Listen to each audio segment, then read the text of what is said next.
Hey there guys, welcome back to another Mortal Realms Monday painting video, where this week we take a look at painting a Bladegheist Revenant from issue 60 of the Mortal Realms magazine. So jumping right into it here, going ahead and using some thinned down Nighthaunt Gloom.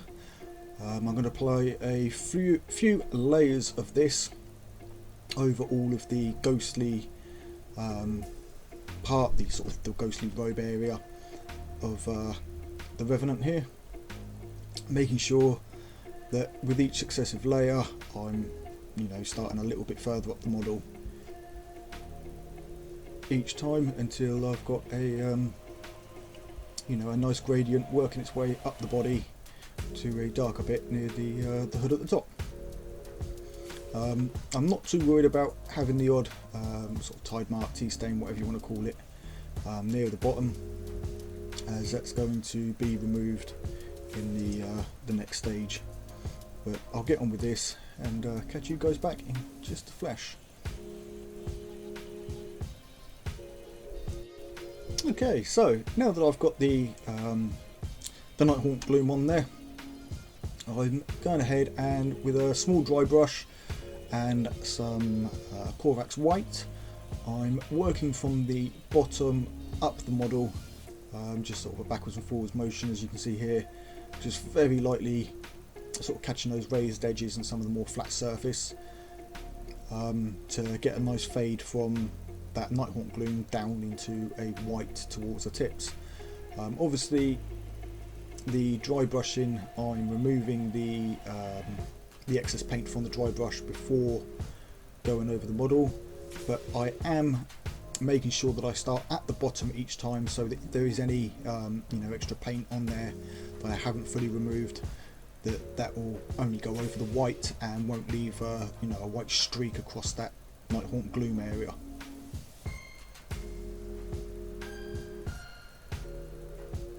So you can see there, just dipping it in, wiping it off on the paper towel, and then I'll start a little bit toward the bottom again, just in case any of that white is still on there. As we can see there, a little bit too much, wipe it off and go back in.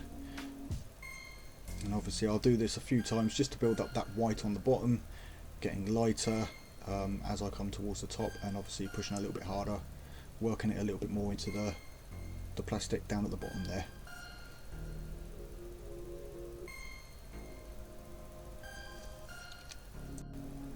Right, so next up I'm taking some Abaddon Black here, and I'm just going to apply this to the hood and sort of that cloak that he's wearing, as well as any of the areas that are going to be a metal of some sort. So that's the sword and the hilt, and also the two chains.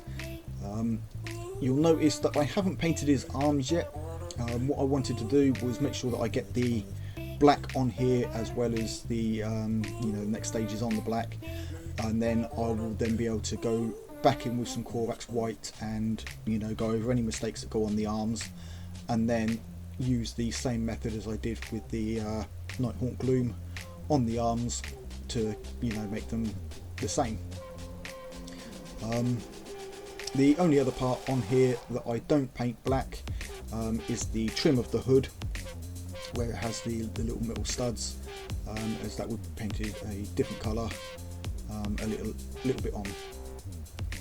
But once again, I'll get on with this, like I say, painting the two chains, the sword and his mask, and catch you guys in the flash.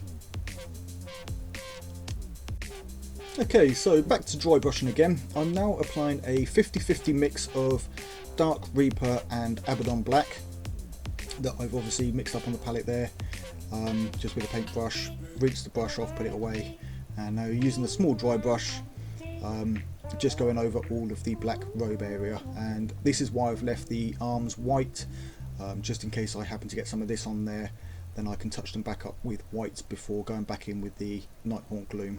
Whereas if I'd done them with the Nighthaunt Gloom and get some of this on there, it's not going to be easy to touch that back up. Anyway, what I'm trying to do here is obviously catch any of that sort of back area, the upper raised area, as well as any of the sort of creases and folds that are within the cloak here. Obviously with the underside, I'm just trying to catch the peaks. We want some of that darker Abaddon black down in those dips and recesses as it's under the model, away from the light source, assuming the light source is above. And then obviously on the back of the model, that will cover pretty much sort of the hump of the back, as well as the lower sleeve and a little bit of the arm that doesn't have the sword in it.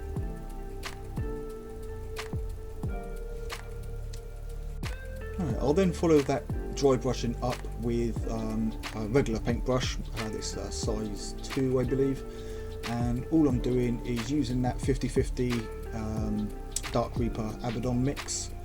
I'm just edge highlighting all of the sort of the sharper edges, so the outside edges of the tatty bits of cloak, as well as some of the rips, the holes and stuff that are in it, and also some of the more raised peaks of the folds on the upper side of him.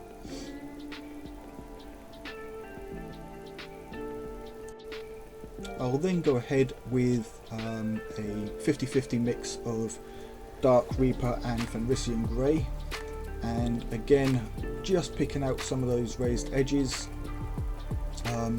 sort of, you know, areas that are going to catch the light a little bit more. I'll apply this, and because the back is quite a large area, I felt that it needed a little bit of texture there just to stop it being so sort of flat. So all I did was thin down this mix a little bit more with some water, made sure that my brush came to a very fine point, and then just did a little bit of cross hatching across the back, just to give the idea of some highlighted texture on the cloak there. Right, so once the black of the cloak was done, I was able to obviously go in and finish the arms with the thinned down Nighthawk Gloom, and I'm now going around the trim along the hood of the cloak with some Mephiston Red, and obviously just applying this along that trim. Now you can see a little area of white there, that's where I hadn't quite got the black up against that edge. Obviously with it all being white to start with, it was a little bit difficult to see exactly where the edge of this raised area was. It does go a little bit flat there, but it's not a problem. Obviously all I'll do is get this Mephiston Red down, and now that I can see that white area, I'll just go back in with some thin down black and touch that up.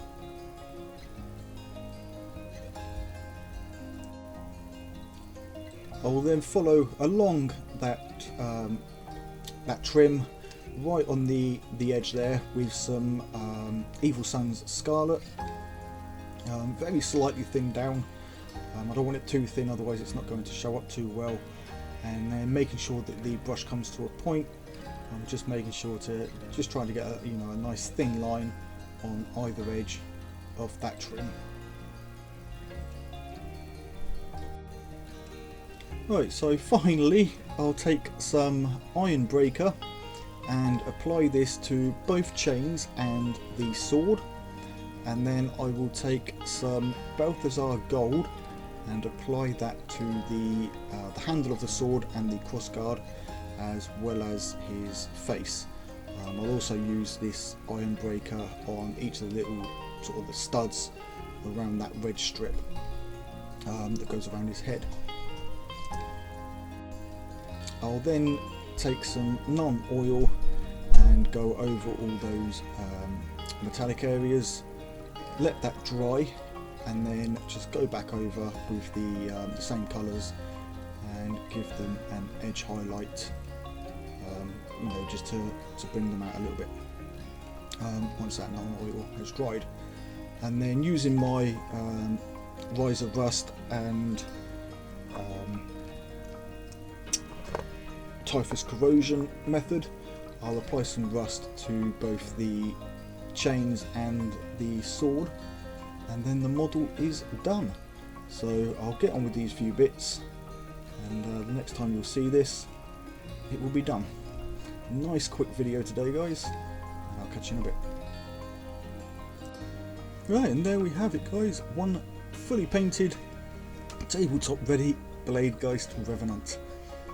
So I hope you guys have enjoyed the video. If you have, be sure to hit that thumbs up button. If you're not yet subscribed, please consider hitting that subscribe button and help the channel grow. And if you are newly subscribed, then a big warm welcome to you, and thank you for your support. Obviously, if you have any comments, you know, any thoughts on the model or my videos, let me know down in the comments below. Otherwise, until next time, guys, take it easy and keep painting those minis.